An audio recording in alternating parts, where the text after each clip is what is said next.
At my baby shower, my brother stood up and announced he'd been accepted into Stanford.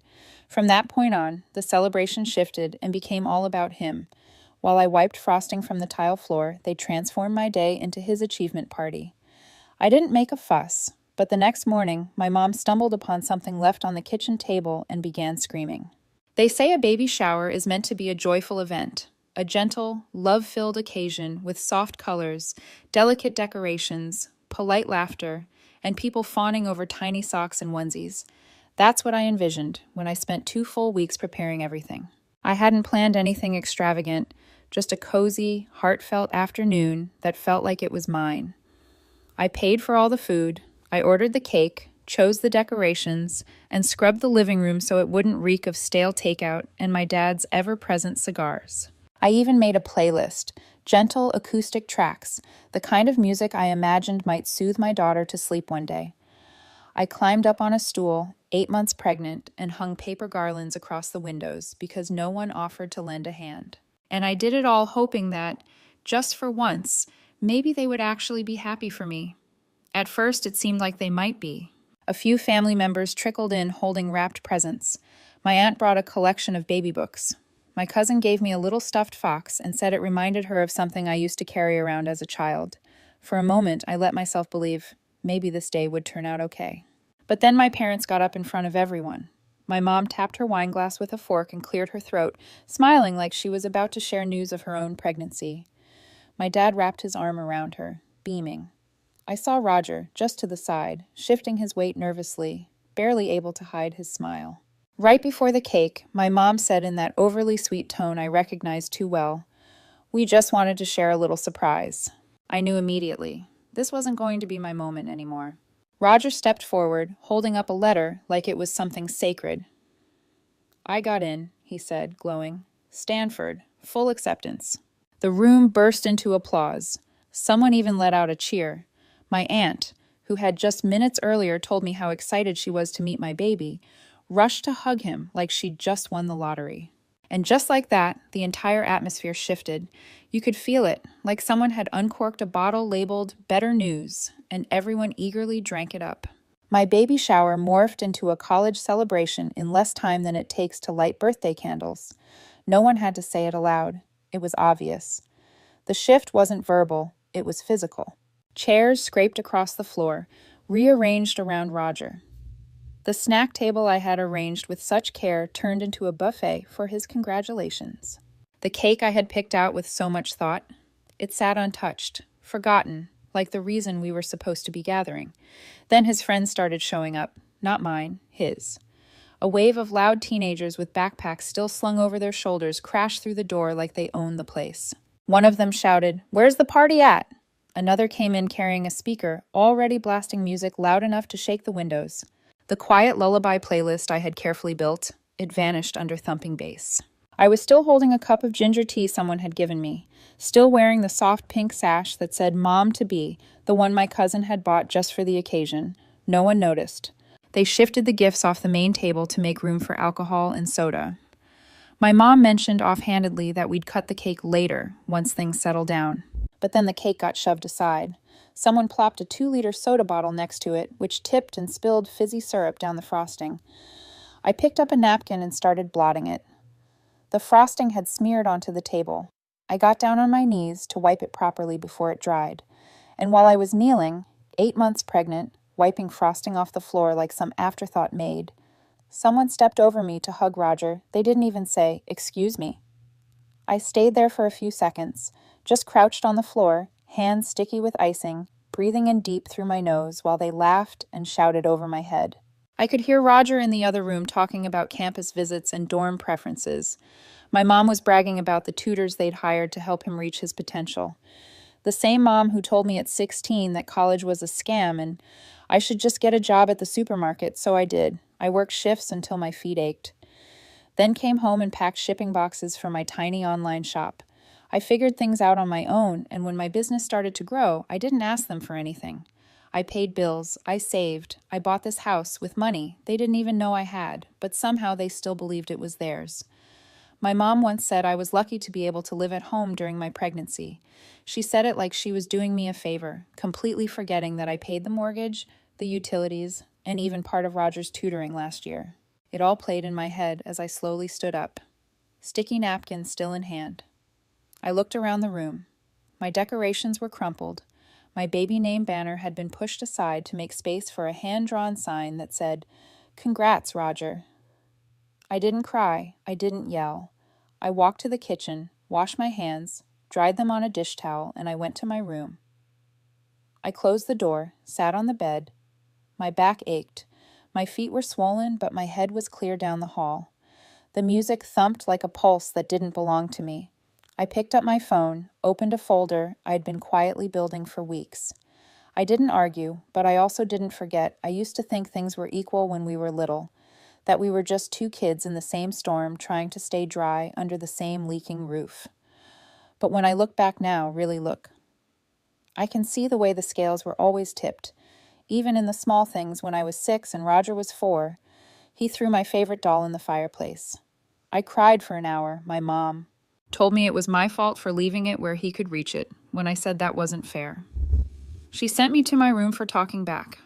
Roger got dessert that night. I didn't. In 3rd grade, I won 2nd place in the spelling bee. I came home beaming, holding the ribbon like it was made of gold. My dad glanced at it and said, "Just 2nd. Maybe next year." When Roger won a participation medal in a soccer tournament, they threw him a pizza party when I got a B on a math test in 8th grade. My dad said, "Well, at least you're trying." When Roger got the same grade a year later, he got a tutor and a full lecture about unlocking his brilliance. I was expected to help around the house because I was more mature. I did dishes while Roger played video games. I cleaned while he got praised for remembering to take out the trash once a week. I was told to be patient, to be grateful, to set an example. The older I got, the more invisible I became. When I was 16 and said I wanted to go to college, my mom laughed. "College for what? So you can waste 4 years and come out in debt?" "Oh, honey, you're better off getting a job and saving up." So I did. I applied to everything: grocery stores, retail, warehouses. I got hired at a discount clothing store and worked the floor during Black Friday while Roger was still in middle school. By the time he was 16, he had a brand new laptop, 3 private tutors, and a college prep coach. My parents took out a small loan to cover it. They called it an investment. They never asked me if I needed help with anything. I remember once at 17, I got into a minor car accident on the way to work. I wasn't hurt, just shaken. I called my mom from the side of the road. She sighed and said, "You should have been more careful," then hung up 2 years later. Roger dented his fender in a parking lot, and my dad left work early to go comfort him. He told everyone at dinner that night how grown-up Roger had been for us. Calling him at 19. I started my online shop. It was small, just reselling clearance items and shipping them from my bedroom. I packed orders at night, sometimes falling asleep beside the printer. I never told anyone how many returns I had to eat, how often shipping delays made customers furious. I just kept going, and slowly it worked. It wasn't glamorous, it wasn't flashy, but it was stable enough to quit my job, enough to build something real. When I bought the house, I didn't tell my parents right away. I just invited them over and handed them the keys. My mom cried. My dad patted Roger on the back and said, "Now your sister has a place where we can all be together." They moved in the next month. They never asked if they should contribute, never offered to split bills. They acted like I was doing what any daughter would do. I let it slide. I told myself it was temporary. I thought maybe if I gave enough, they'd finally see me. When I told them I was pregnant, I expected shock. Disappointment. Maybe what I got was worse. "Oh," my mom said, blinking. "Oh, I guess that's happening." My dad asked if the father was in the picture. I said no. They nodded. No follow-up, no congratulations. They told Roger at dinner. The next night he laughed and said, "Guess we'll have to baby-proof the Xbox. I'll have to," but only because it was easier than crying. When I offered to hire someone part-time to take over some of my order fulfillment so I could rest during the last few months of pregnancy. My dad asked, "Are you sure you can afford that?" "What about Roger's application fees?" I wish I could say that was the moment I broke, but it wasn't. It was just another weight added to a pocket already dragging me down. Something shifted, though, quietly. I started digging, researching, asking the right questions, getting ready. Because if they weren't going to protect me, then I had no choice but to protect myself and my daughter. I didn't want her earliest memories to be of me cleaning up after people who treated me like a utility. I didn't want her to grow up thinking that love was something you earned through silence and constant sacrifice. So I kept smiling, kept saying yes, kept helping. Every time someone needed something, I'd reply, "Of course," even as I kept quietly planning. That baby shower had never really been about me, not in their eyes. To them, it was just another excuse to host, to gather, to flaunt their version of family. But it also became the last time I would allow them to take over like that. They just didn't know it yet. The house was silent, but not the peaceful kind. It was the sort of stillness that hangs heavy, like the split second before a scream, like a breath being held too long. I stood in the kitchen, pouring a mug of tea, the gentle hiss of the kettle the only sound surrounding me. The sun had barely started its rise outside, but inside, the counters were still sticky with spilled soda, and the sink was overflowing with dishes that weren't mine. I had arranged the notices deliberately, one placed in the center of the table, 3 more underneath, each one marked with their names in bold black ink. The baby inside me shifted as I eased into the chair, gently rubbing my lower back. My body was sore, but my thoughts were focused. I had been getting ready for this longer than they had any idea. At exactly 7:02 a.m., I heard the floorboards creak in the hallway, my mother's slippers dragging. She entered the kitchen with a tired grunt, and then froze in place when she spotted the table. I didn't glance up. I didn't have to. "What is this?" she asked, her voice still thick with sleep. I took a sip of my tea. She reached for the top page and began to read. It only took 5 seconds. Her eyes widened. Her mouth fell open. "What the hell is this?" she snapped, her voice cutting through the morning stillness. Another pause, then she screamed, "Lily, what is this?" The mug in my hand stayed perfectly steady. I took another sip. My father stumbled into the room in his robe, squinting like he hadn't fully woken up. Roger came in right after, yawning and rubbing his eyes. "What's going on?" my dad asked groggily. "She's evicting us," my mom shouted, waving the paper as if it were on fire. Roger froze in place. "What?" he croaked. I finally looked up. "I've given you 30 days. Everything's written there." "You're joking," my dad said, stepping forward, snatching one of the papers for himself. "This can't be real. What even is this?" "I mailed the certified letters yesterday," I said evenly. "They'll be delivered this afternoon. These are just courtesy copies."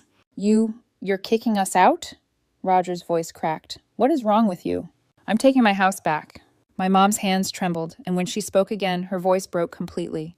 "After everything we've done for you," she shouted, "you're really doing this now? Now, when you're about to give birth?"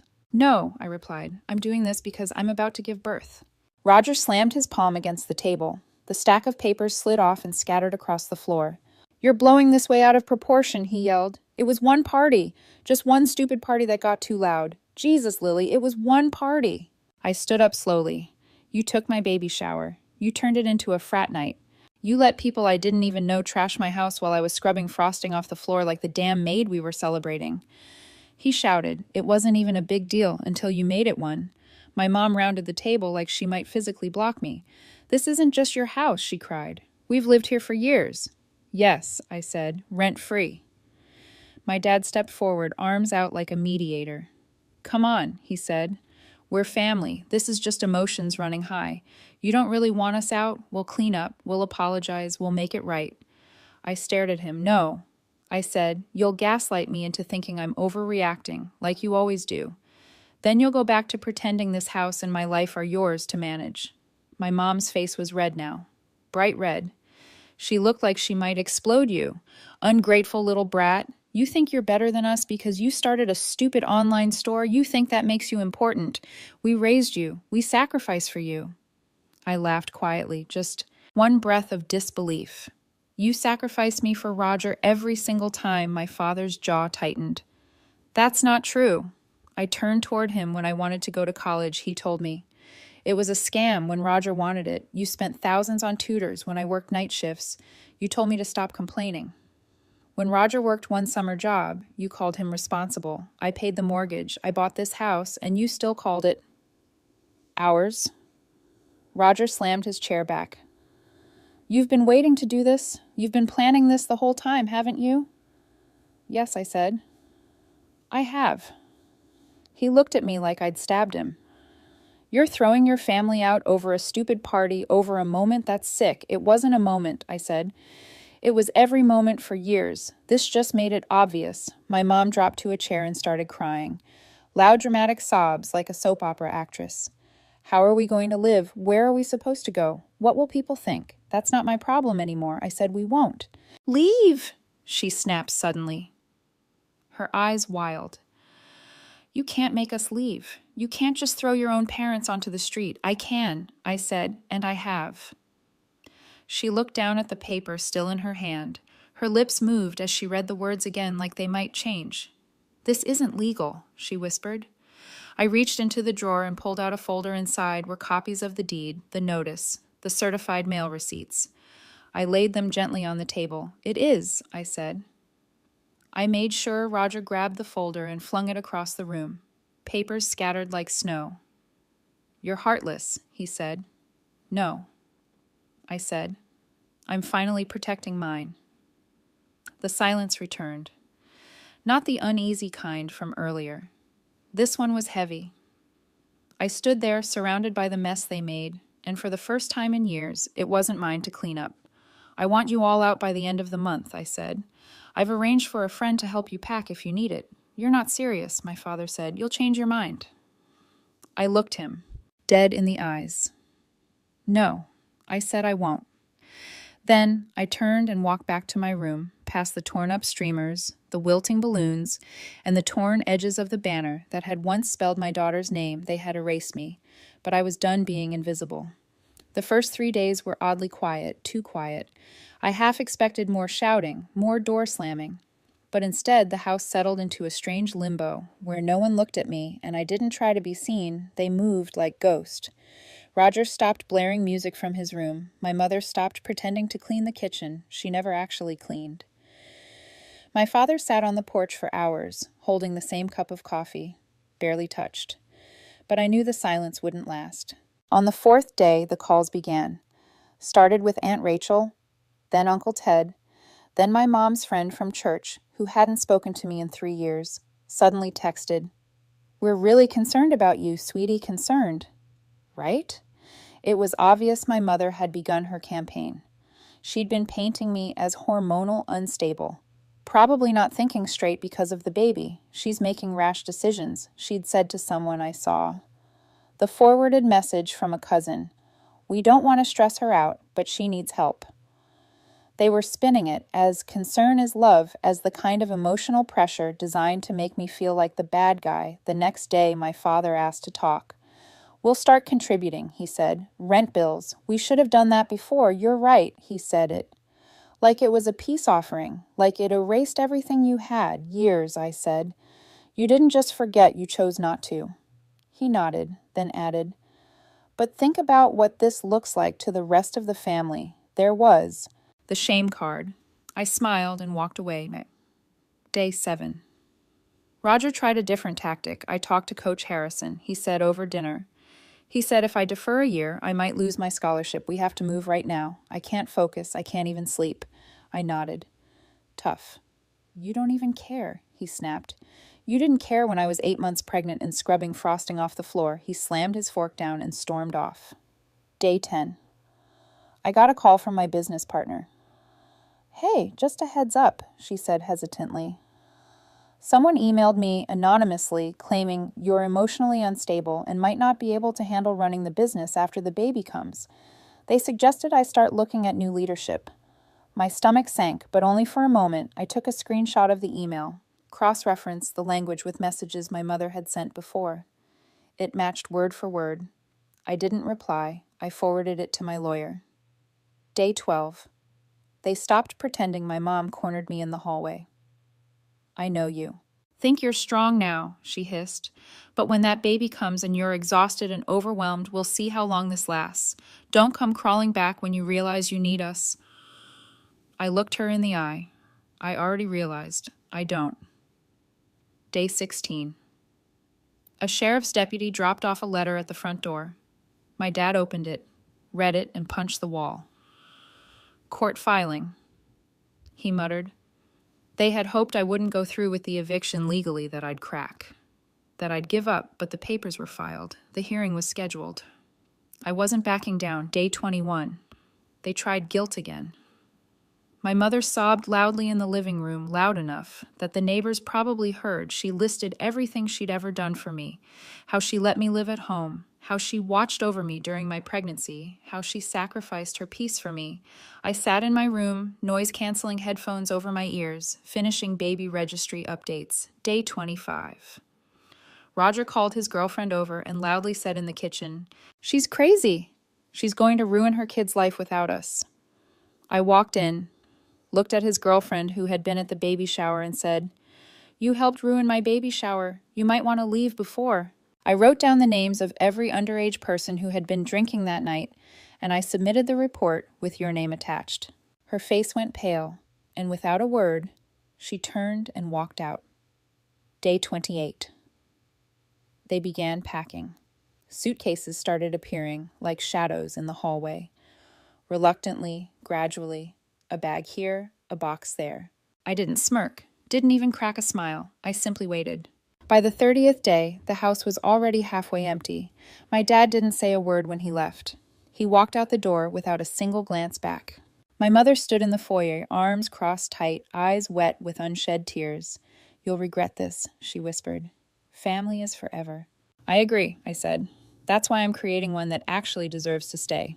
Roger was the last to go. He stood at the doorway, a backpack hanging off one shoulder. "You're lucky, you know," he said. "Without me, there's no one left to blame." "Then maybe I'll finally have some peace," I replied. He rolled his eyes and walked out. The door closed behind him. Silence. Not the sharp kind, not the kind that simmers.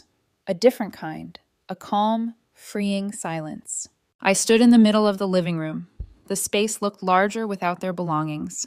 Brighter, even, like it had been holding its breath and finally exhaled. I walked into the nursery, opened the closet door, folded a few tiny onesies, and placed a soft pink blanket in the crib. Outside, the wind moved softly through the trees. I sat down and rested one hand on my belly. For the first time in my entire life, I felt truly safe. Not because someone else created that safety, but because I did. Dinan. Update. It's been 4 years. Last month, my daughter started preschool.